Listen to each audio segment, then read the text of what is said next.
Hello বন্ধুরা, পুরি চ্যানেলে আপনাদের সবাইকে স্বাগত। আজ আমি রান্না করব চিকেনের গিলেমেটে কষা।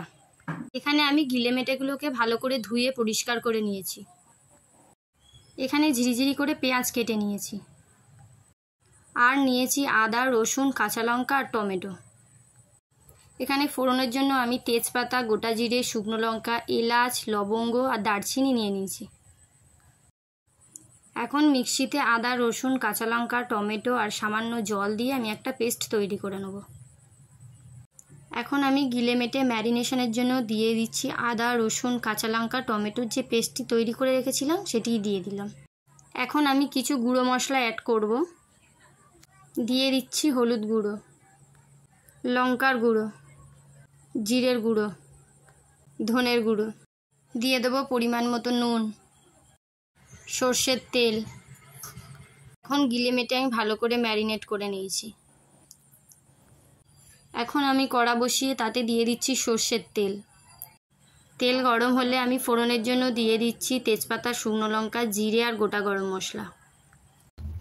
এবার আমি পেঁয়াজগুলোকে ভেজে নেব। পেঁয়াজগুলো আমার ভাজা হয়ে গেছে, পেঁয়াজে বাদামি রং চলে এসছে। এখন আমি ম্যারিনেট করে রাখা গিলেমেটে দিয়ে দেবো। এখন আমি গিলেমেটে ভালো করে কষিয়ে নেব।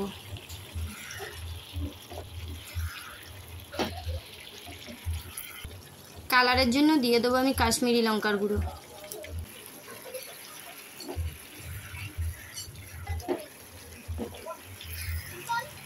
দেখুন আমার চিকেনের থেকে তেল ছাড়তে শুরু করেছে। এখন আমি দিয়ে দেবো সানরাইসের চিকেন কারি মশলা। আমি এখানে কিছুটা পরিমাণ গরম জল অ্যাড করলাম। আমার এখানে চিকেনের গিলেমেটে কষা প্রায় রেডি। সব শেষে আমি 1 চামচ গরম মশলা ছড়িয়ে আমি কিছুক্ষণ ঢাকা দিয়ে রেখে দেবো। আজকের রেসিপি চিকেনের গিলেমেটে কষা। আমার এই রেসিপিটি যদি আপনাদের পছন্দ হয়ে থাকে একটি লাইক করে কমেন্ট করবেন। এরকম আরও ভিডিও পেতে চ্যানেলটি সাবস্ক্রাইব করে দেবেন।